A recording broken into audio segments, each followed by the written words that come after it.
Hello again, my fellow investors.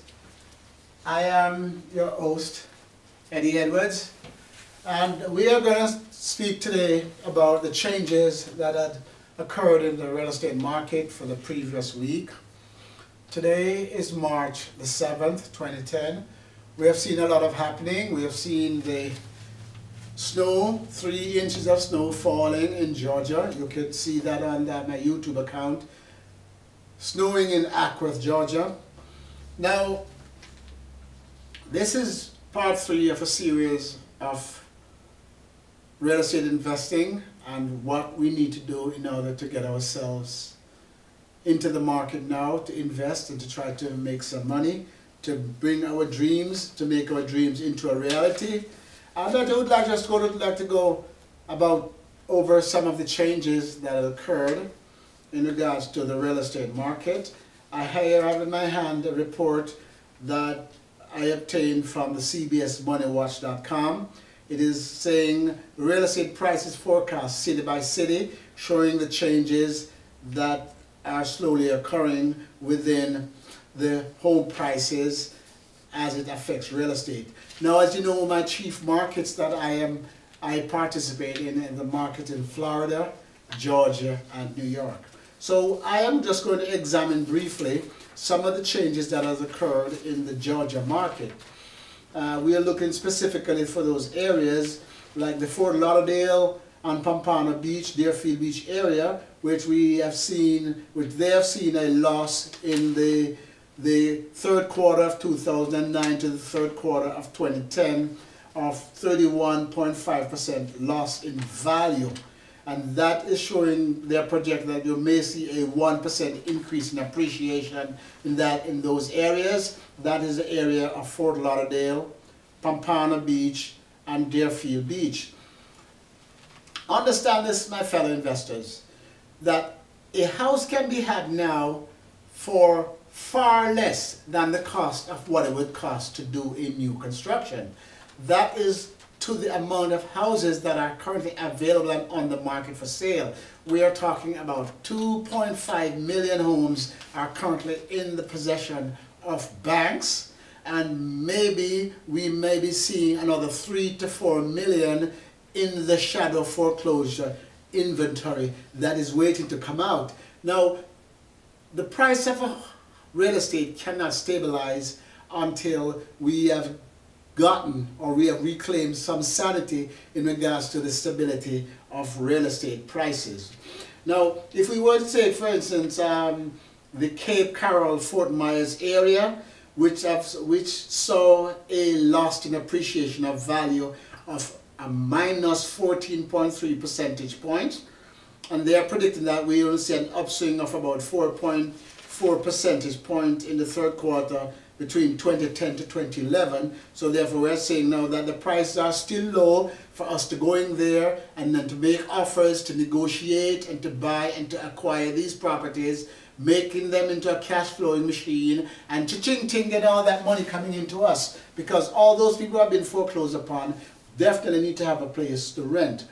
If we are still in Florida, if we're talking about the Daytona Beach and the Ormond Beach area, where they have seen a significant loss. They have seen a loss, in other words, a further loss of minus 20.5%, and they're projecting that we'll see a growth between the third quarter of 2010 to 2011 of 3.3%. So therefore, it behoves us now to get in there now and try to buy properties. Buying the properties now in these areas, these are good areas, they will come back. I mean, Florida has gotten a beating in regards to the price of real estate, but that does not change the fact that it is not still warm and sunny Florida. We were to even look at Fort Walton Beach or Crestview in Destin, Florida. We saw a loss during that quarter 29 to 2010 of 21.1 percentage loss, and they're projecting for the third quarter between 2010 to 2011 of an appreciation of 2.9%.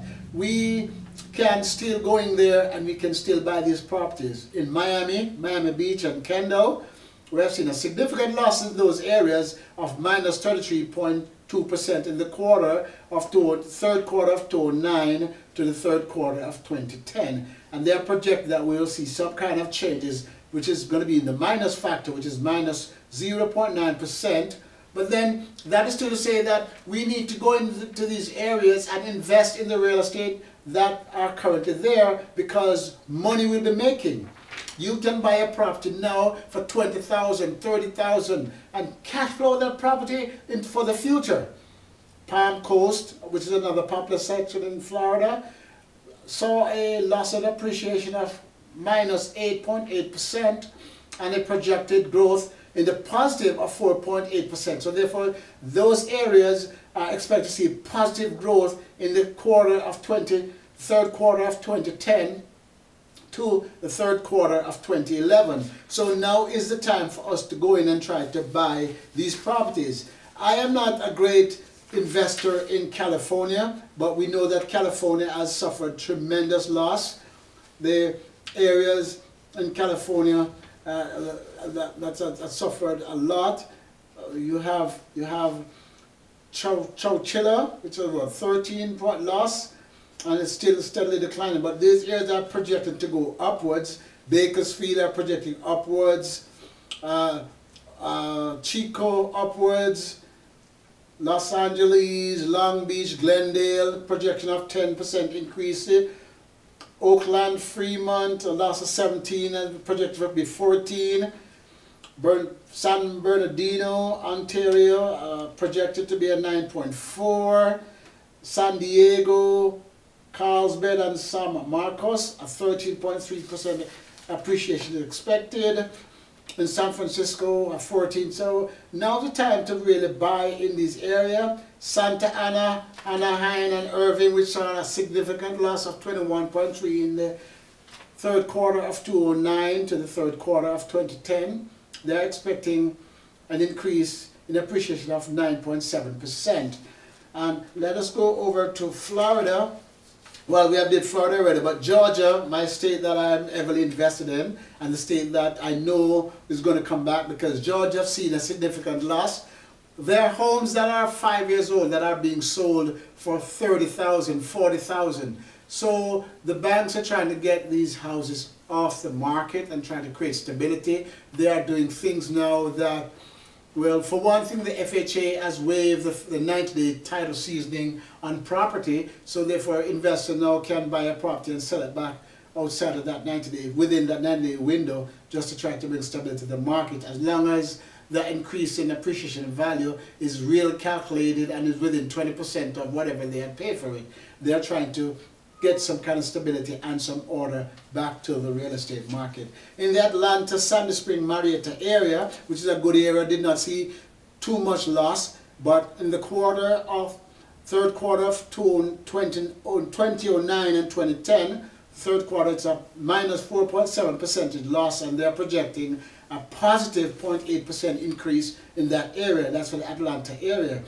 Albany, Georgia, they're projecting if in the third quarter of 2009 to 2010, there was a negative 2.4% loss in appreciation, and we will see a negative 0.3% growth in the third quarter of 2010 to 2011. Augustus, Richmond County in Georgia, you know, so a minus 1.7% loss. There's not going to be much appreciation in the coming quarter period.